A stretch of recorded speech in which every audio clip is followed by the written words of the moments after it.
India में हर 16 minute के बाद एक औरत का रेप होता है। उसने उस पूरे इलाके में डिमांड कर रखी थी कि उसके पास रोज़ एक औरत या एक छोटी बच्ची भेजी जाए। उन्होंने औरत को उसके घर से निकाल के बाहर सड़क पे सबके सामने असॉल्ट किया and that woman at that time was 7 months pregnant. सैकड़ों औरतें जिनके हाथों में चिली पाउडर और छुरियां थीं और उन्होंने एक आदमी को ऐसी सजा दी कि आज भी उस आदमी का नाम सुन के लोगों के रोंगटे खड़े हो जाते हैं। उस आदमी का नाम था Akku Yadav. Hi everyone, welcome back to my channel after party. आज का जो केस हम डिस्कस करने वाले हैं वो स्केरी तो है ही, पर वो उतना ही हीरोइक भी है। So without any further delays let's get started with it. But उससे पहले please don't forget to subscribe to my channel. National crime record bureau के मुताबिक इंडिया में हर 16 मिनट के बाद एक औरत का रेप होता है। ये एक बहुत खौफनाक स्टेटिस्टिक है। बहुत सारे विक्टिम्स के लिए इंसाफ मिलना एक दूर का ख्वाब लगता है। लेकिन 20 साल पहले इंडिया के शहर नागपुर की गलियों में इंसाफ ने एक ऐसी शक्ल ले ली जिसके बारे में ना तो पहले किसी ने कभी सुना था, ना ही कभी सोचा भी था। सैकड़ों औरतें जिनके हाथों में चिली पाउडर और छुरियां थीं, उन्होंने एक कोर्ट रूम पर धावा बोल दिया और उन्होंने एक आदमी को ऐसी सज़ा दी कि आज भी उस आदमी का नाम सुन के लोगों के रोंगटे खड़े हो जाते हैं। उस आदमी का नाम था अक्कू यादव। अक्कू यादव, जिसका असली नाम भारत कालीचरण था, वो नागपुर की एक बहुत गरीब सी बस्ती कस्तूरबा नगर में बड़ा हुआ था। उसने अपने इस क्रिमिनल करियर की शुरुआत तो छोटी मोटी चोरियों से की थी, लेकिन वो बहुत जल्दी उस पूरे इलाके का सबसे बड़ा गैंगस्टर बन गया था और लोग उसका नाम सुनते ही डर से कांपना शुरू कर देते थे। वो और उसकी गैंग रोज़ लोगों को मारते और टॉर्चर करते थे।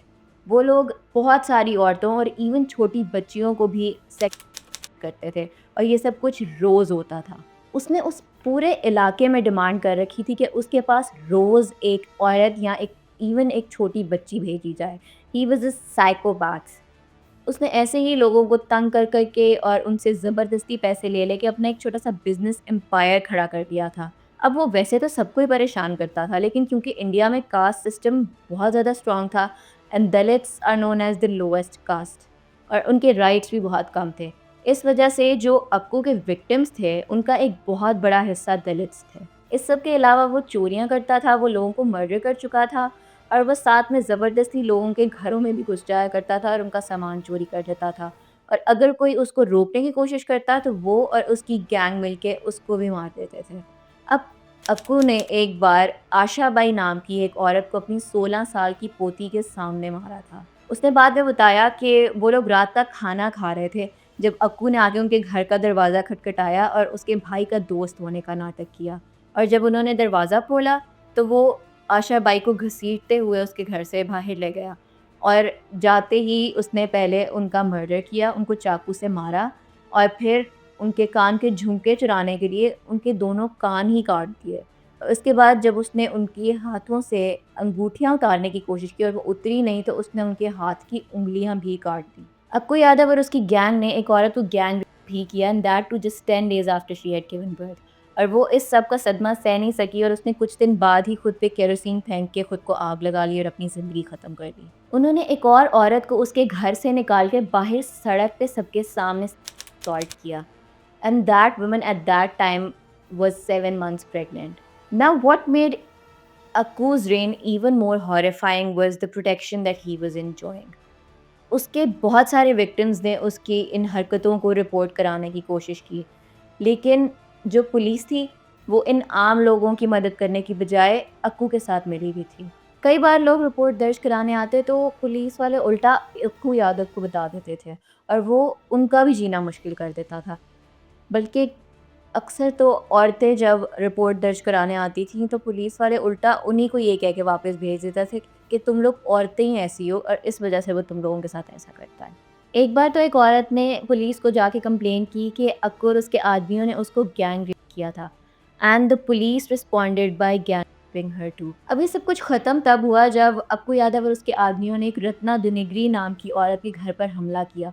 वो उसके घर के अंदर घुस गए पैसे मांगने के लिए और उन्होंने उसका सारा फर्नीचर तोड़ दिया और उसको धमकियाँ भी दी। अब जब वो वहाँ से गए तो उषा नारायण नाम की एक औरत उसके घर पर आई और जब उसने ये सब कुछ देखा तो उसने रत्ना को बोला कि वो जाके पुलिस कंप्लेंट करे। लेकिन क्योंकि रत्ना बहुत ज़्यादा डरी हुई थी तो उसने मना कर दिया। उषा ने जब ये सुना तो वो खुद पुलिस स्टेशन पहुंच गई और उसने कंप्लेंट करवा दी। अब जैसे ही ये कंप्लेंट रजिस्टर हुई तो पुलिस ने अक्कू को इन्फॉर्म कर दिया and Akku along with 40 other men went to her house and surrounded it. उसने उषा को धमकियाँ देना शुरू कर दी। उसने उसको कहना शुरू कर दिया कि अगर तो वो ये कंप्लेंट वापस ले लेती है तो वो उसको कुछ नहीं कहेगा। लेकिन अगर वो ऐसा नहीं करती तो वो उस पे एसिड फेंक के उसको जला देगा। लेकिन उषा नहीं मानी।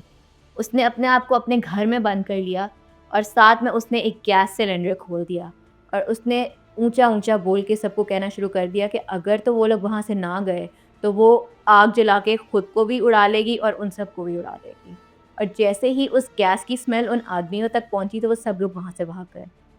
अब जब उन बस्ती वालों ने ये सुना तो उनमें भी हिम्मत आई और उन्होंने 6 अगस्त 2004 को अक्कू यादव के आदमियों को पत्थर मार-मार के भगा दिया और अक्कू यादव के घर को भी आग लगा दी। अब क्योंकि he had no other place to go to, तो अक्कू जो था वो पुलिस के पास खुद पहुंच गया प्रोटेक्शन के लिए और उन्होंने उसको उसकी प्रोटेक्शन के लिए अरेस्ट कर लिया। 13 अगस्त 2004 को अक्कू की बेल हियरिंग हुई और ये बेल हियरिंग कस्तूरबा नगर की बहुत सारी औरतों ने अटेंड की। अक्कू अभी भी बिल्कुल शर्मिंदा नहीं लग रहा था। उसको देख के ऐसे लग रहा था जैसे ही वाज़ श्योर कि उसको बेल मिल जाएगी। उसने इवन उस कोर्ट रूम में बैठी हुई अपनी एक विक्टिम को मॉक तक किया। उसने उसको धमकी दी कि वो एक बार यहाँ से निकल ले तो उसको दोबारा से असॉल्ट करेगा। और ये सब कुछ सुन के इवन वहाँ पे खड़े हुए पुलिस वाले हँसना शुरू हो गए। But this time Akku had gone too far. उसके ये कहने की देर थी कि उसी टाइम वो औरत उठी और उसने अपना जूता उतार के अक्कू को मारना शुरू कर दिया। उस कोर्ट रूम में तकरीबन 200 से 400 औरतें थीं और उन सब के हाथों में चिली पाउडर और किचन नाइफ्स थीं। उन सब लोगों ने अक्कू पर हमला कर दिया। कुछ औरतों ने वो चिली पाउडर पुलिस वालों की आंखों में फेंका और बाकियों ने अक्कू को घसीट कर उस कोर्ट रूम की ज़मीन पर गिरा दिया। अक्कू was stabbed 70 टाइम्स और फिर उसके उन ज़ख्मों में चिली पाउडर भी गिराया गया। और इस सब के बाद these women even chopped off his private parts। और इस सब के बाद भी ये कस्तूरबा नगर की ये औरतें भागी हैं, छुपी नहीं। ये अपने घर वापस गईं और इन्होंने पूरे इलाके में ऐलान किया कि इन्होंने अक्कू यादव को मार दिया था। और ये सुनने की देर थी कि उस पूरे इलाके में जश्न मनाया गया। कुछ टाइम बाद 5 औरतों को अरेस्ट भी किया गया लेकिन सब लोग उनके पीछे खड़े रहे और finally because of lack of evidence उनको भी रिहा कर दिया गया। And that is how Appu Yadav's story ended. So that's all for today, and I hope that you like my video. Do let me know in the comments below about what you think of this bravery of these women. And stay happy and stay healthy. Thank you so much.